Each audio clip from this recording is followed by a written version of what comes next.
introduction, so we're just gonna get right to it. Today we're gonna talk about contact napping. I am not centered. Yeah. So I have no notes, and that's how my life has been. Just no notes, just no note life. So I'm just gonna get right to it and just kind of speak from memory, speak my mind, my feelings, and my experience.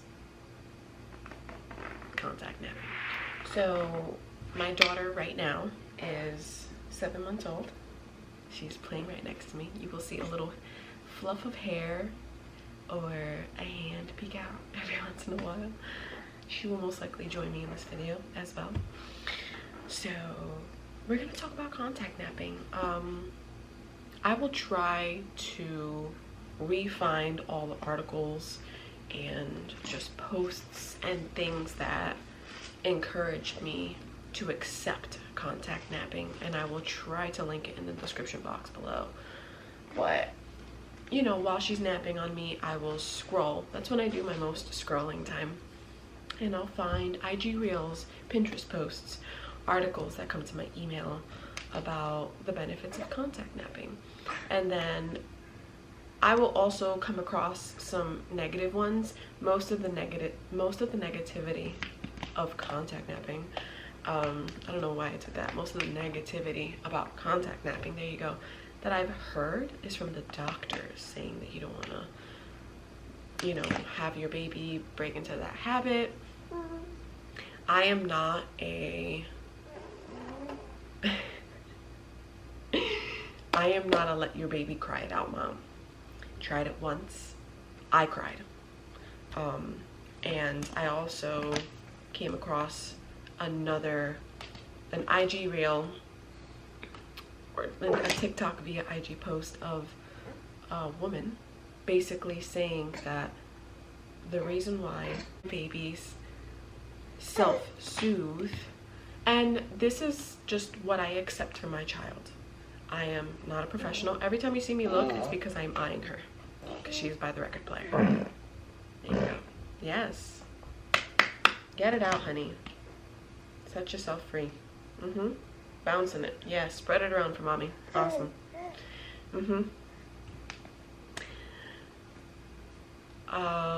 I'm not a professional. Everything that I'm going to say is just from my experience, the way that I want to raise my child, my feelings towards things. And I'm a new mom, so I might feel differently for our second child. I'm not pregnant. Just thinking for the future. Me and my best friend have talked about what I would want to do differently for my second child, but mostly I wouldn't want to do too much different. That's from her mouth, by the way. That is not her butt. She's just having a grand old time. That's something I've been blessed with. She loves to entertain herself. She just likes mommy near. I see you, honey. So the reason why babies self-soothe is because after you've let them cry for a certain amount of time, there's something in their brain that has triggered something that has traumatized them, so they want to just shut down. And I was like, oh no, I don't want my baby to go through that. And I also asked my mother, and my mother tried to self-soothe or sleep train my little brother. She let him cry for about like 2 hours because the doctor says, you know, they'll eventually fall asleep. Traumatizing for her, and she didn't let him cry it out ever since. So, and I want to say that she's a good sleeper. She's still a good sleeper. But she was originally a great sleeper. In the beginning, she would sleep 7-8 hours, 5 to 6 hours straight through. Of course, sleeping through the night is gonna look differently for every baby. Not every baby will sleep 7 to 8 hours. Sometimes sleeping through the night looks like 5 hours, which to me is a great stretch. 5-hour stretch, I'm good. I could take on the day. But you coming to mommy? No? She used to be really good, and then around month 3 and 4, I don't want to say she had a regression, but she had a regression. I'm not gonna make, she had a progression. She had a sleep regression around 4 months. She skipped 3, went straight to 4 months regression, and she started to wake every 30 minutes to every hour, and it was very hard for me. So I started to look into investing in better sleep. So now that she's 7 months, I feel safer that she's standing up, she's trying to walk, she's crawling everywhere. She knows how to hold her head up, she knows how to do certain things. She's crossed certain milestones that I feel safe. That we got her a memory foam topper, 2 inches, because I found that she slept better in bed with me when I would bring her to bed with me in the mornings for her morning feed. Okay, so she has joined me. Oh.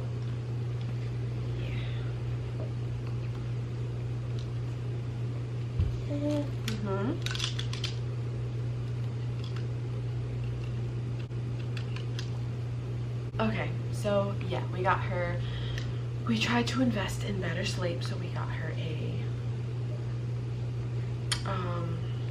memory foam, 2-inch memory foam mattress topper. Anything I mentioned that we've gotten her, I will leave in the description. Of course, this is what happens. This is what worked for her.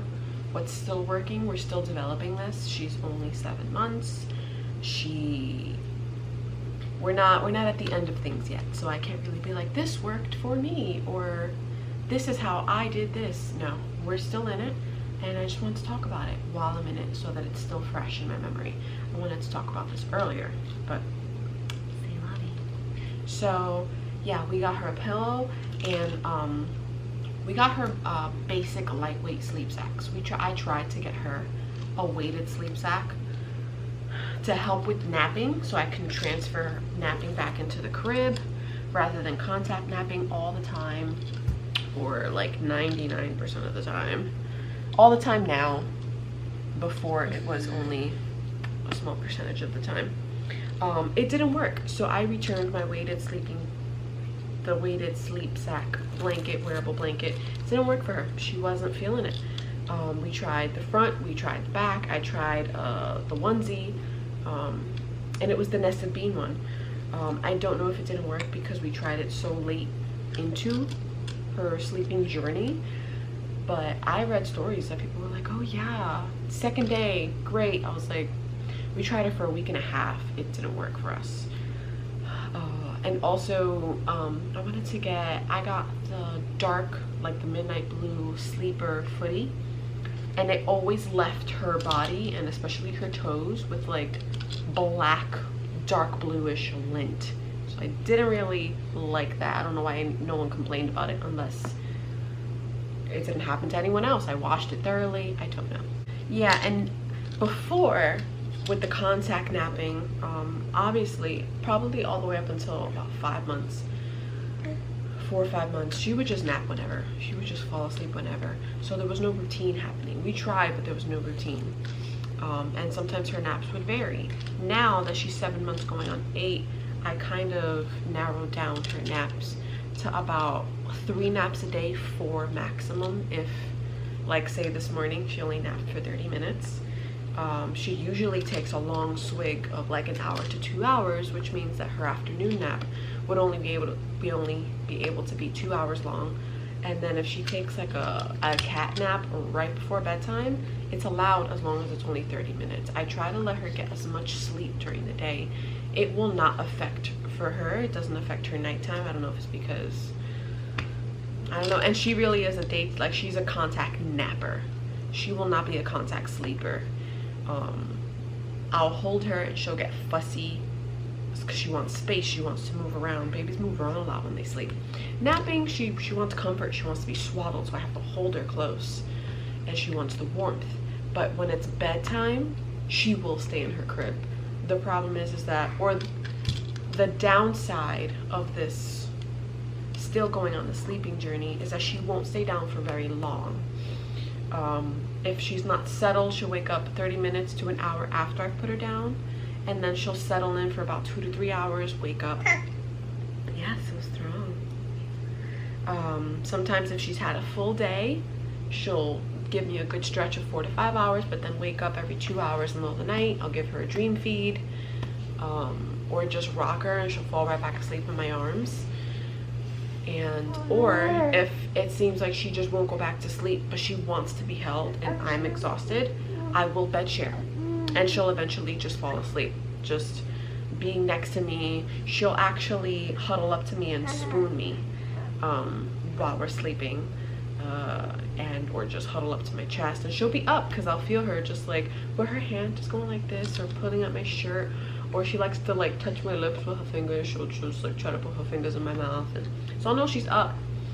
And I do it safely. We have a body pillow, we have queen size bed pillows. I put it around and I always make sure, as a mom, you're like never fully knocked out like the fathers could be. You're always like half awake, so any movement she makes, it wakes me up. I'm never fully dead asleep, not even in the crib while she's in the crib, because if she breathes a certain way, I'm up. I have to make sure that she's okay, that she's not stuck, that she's not like suffocating, or she didn't hurt herself. So I noticed that when I would bring her to bed, when it's like her late night feed, she'll stay down. Like when I put her down, the problem we used to have is because the doctors tell you that you're supposed to put baby down on a hard, soft surface. Hard, soft, I know that sounds like not too soft. It has to be a flat surface, no blankets, no bumpers, no pillows. And I'm like, that's very uncomfortable, like for baby. When she was, you know, and getting older, I understand it because it, you know, it just meant safer sleep.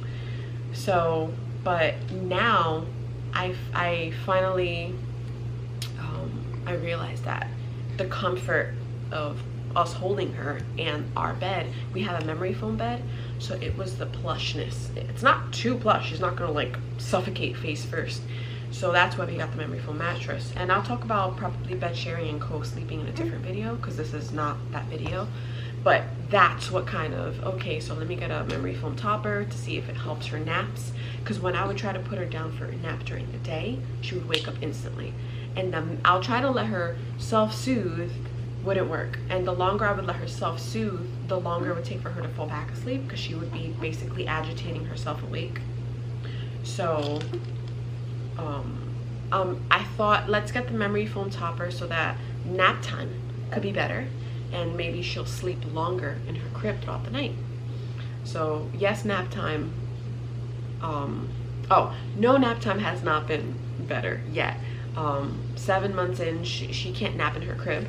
It won't work. She has to nap on us now. It's been a 24/7 thing, whereas before it was easier for her to take naps when she was closer to newborn, before she reached infant stage, because we used to be able to swaddle her. But around 3 to 4 months, when she started to roll over, you blocking my view. I know you're cute, your head's cute. Around 3 to 4 months, when she started to roll over, that's when you're supposed to unswaddle her.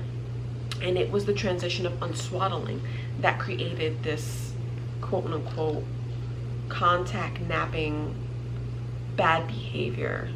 But it's not really a bad behavior. I've read in articles, you know, I've read a bunch of things that say your baby is a good sleeper. It's not a bad habit.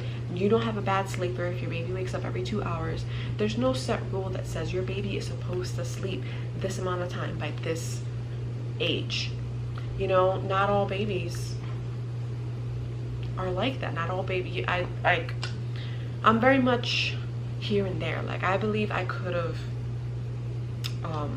nursed her sleeping habits to be just a little bit better. I wouldn't have stopped contact napping, but I would have probably encouraged her to have maybe 2 naps in the crib and 1 nap on me.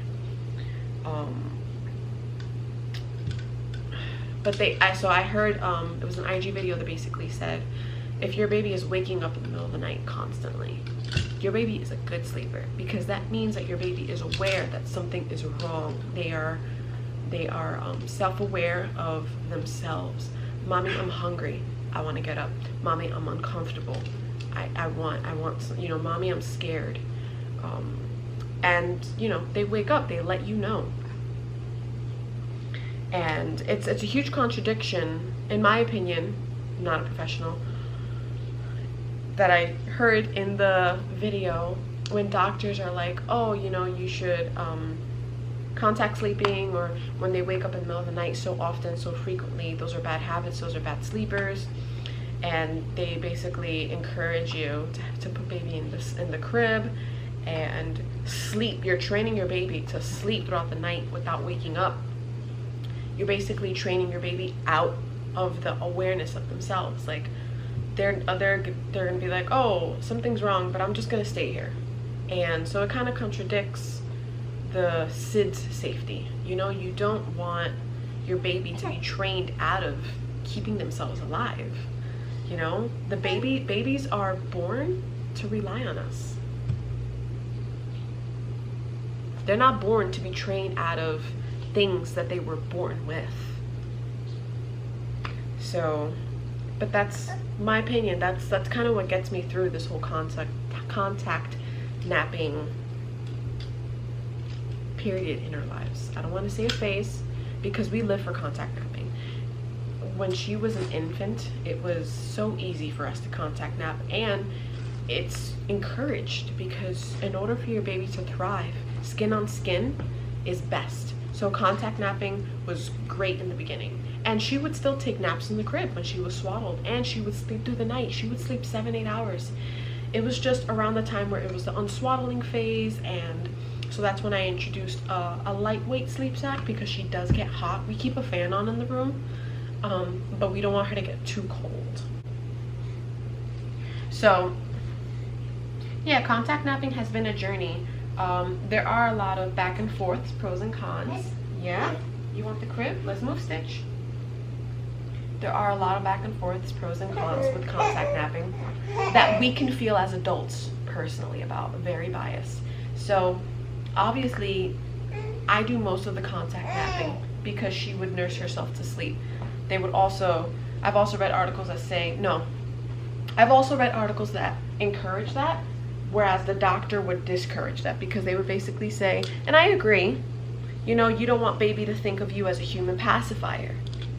But a lot of articles say babies don't know anything other than what womb life is like. They don't know what it's like to be hungry, cold. You know, they're constantly coddled, being swaddled inside you, and then they come out to this cold, cruel world, you know, that it's just like, I'm hungry. Oh, I don't know this feeling. I need to be soothed, you know? So, and nobody, not even adults, want to go to sleep cold or sad or feeling scared. So if I have to nurse her to sleep, I will nurse her to sleep, because nobody wants that. I want to go to bed swaddled and warm and feeling good. Of course, every human does. Yeah, we would have to take turns. Of course, she would sleep on me most of the time because she would nurse herself to sleep. But then I would end up giving her to Chris while she's sleeping. So we would have to transfer, and Chris loves contact napping.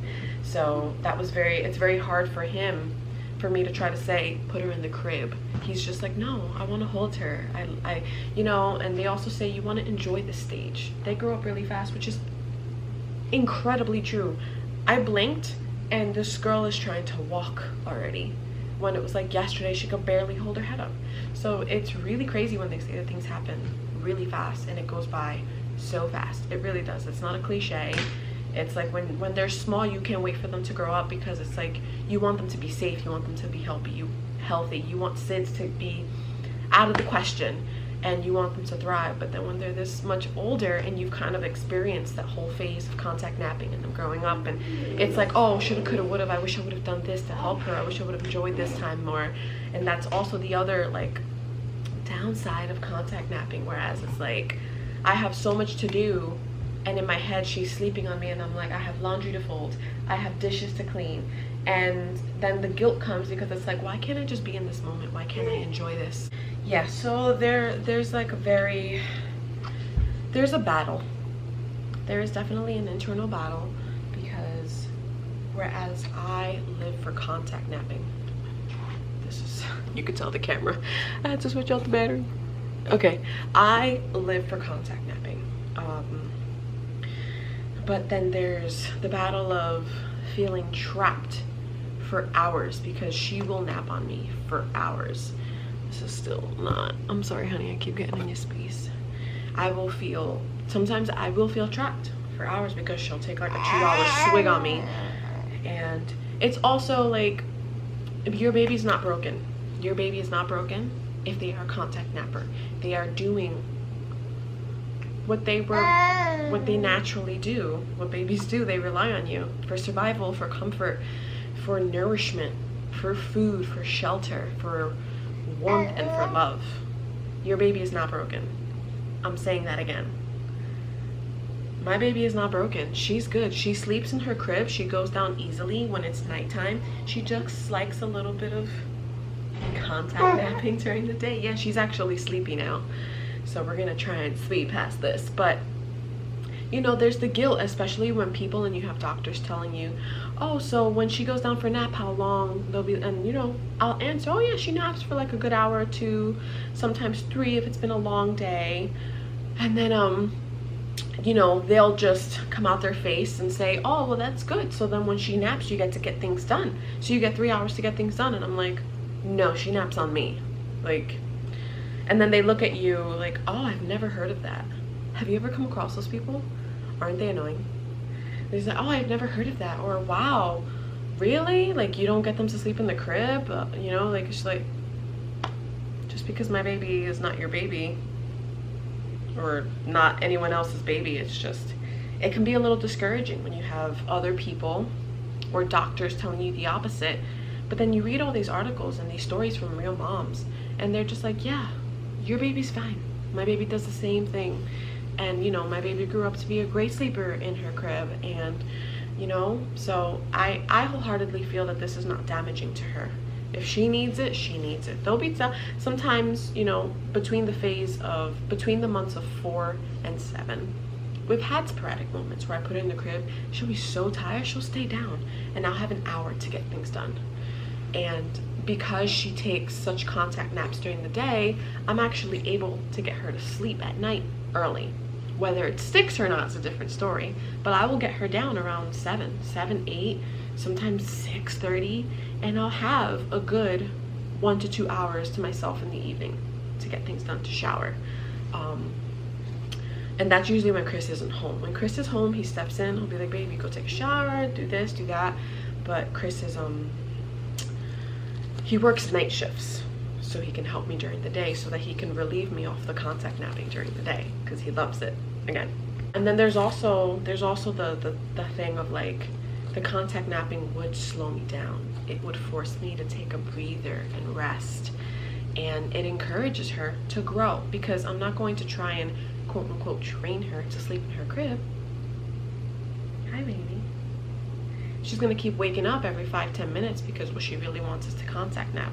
That's not helping her development, I feel. So I would contact nap so that she can sleep good during the day, so that I could sleep a little better at night. You know, there's also this like stigma of you're creating a dependent baby, but you're not. You're creating a baby that's, no, but you're not. You're establishing, I wrote this down, I'm just gonna read it. You're establishing a solid foundation of bonding and feeling safe. That's what you're establishing. You're establishing your baby to feel connected to you, to feel safe, to feel secure. And you're training her to be like, okay, I can come to mommy when I'm scared. And I wholeheartedly feel that when it comes time that when she starts walking and we transition her to her big girl crib, she's gonna be a great sleeper. We're still going to be co-sleeping because we've decided to remain in this apartment until we save up to buy a house. So she'll still be right there. She'll still be able to crawl out if she wants to come and sleep with me, if she wants to come sleep with us, if she needs a little bit more support and encouragement to be a good sleeper, to be a better sleeper. I don't want to discourage that from her. I want her to feel like she can always come to us, that she can always be supported in her baby endeavors and her future endeavors when she gets older. I think that's really what I wanted to say. Contact napping, it's hard. It's hard when you feel like you want to be in the moment, you want to stare at her, you want to watch her grow, but then you're like, wow, 2 hours passed. And it's hard because they're napping on you, they're feeding on you, and then they're playing with you, and then it's like, what time do you have to yourself? But you're gonna miss this. You're gonna miss, I know I'm gonna miss it. I already miss it and I'm still in it. So that's my journey with contact napping. I hope it's shed some light on yours. If you're going through a similar journey, you know, just try and be in the moment. Allow yourself to get frustrated, but try not to take it out on the baby. I know that sounds like such a, oh, of course, but they don't know. Baby doesn't know what baby's doing. Baby just wants mommy. Right? Baby just wants mommy. You know. So we're gonna go on our way to contact NAF right now, actually. Yes? Yeah? Yeah. Say subscribe to mommy's channel. So bless you in your contact napping journey. Once we've developed a good routine, and I will, I guess, update you on what it's like when she gets a little older. She's 7 months going on 8. We're taking it day by day, living in the moment, trying to plan for the future, but not regretting any second of it. So that's my advice to you mamas. Just love it. Love it. And don't be so hard on yourself when you get frustrated. We're only human. Right? You wanna say bye-bye? Say bye-bye. Say I'm tired. Say I'm tired. I wanna go sleep.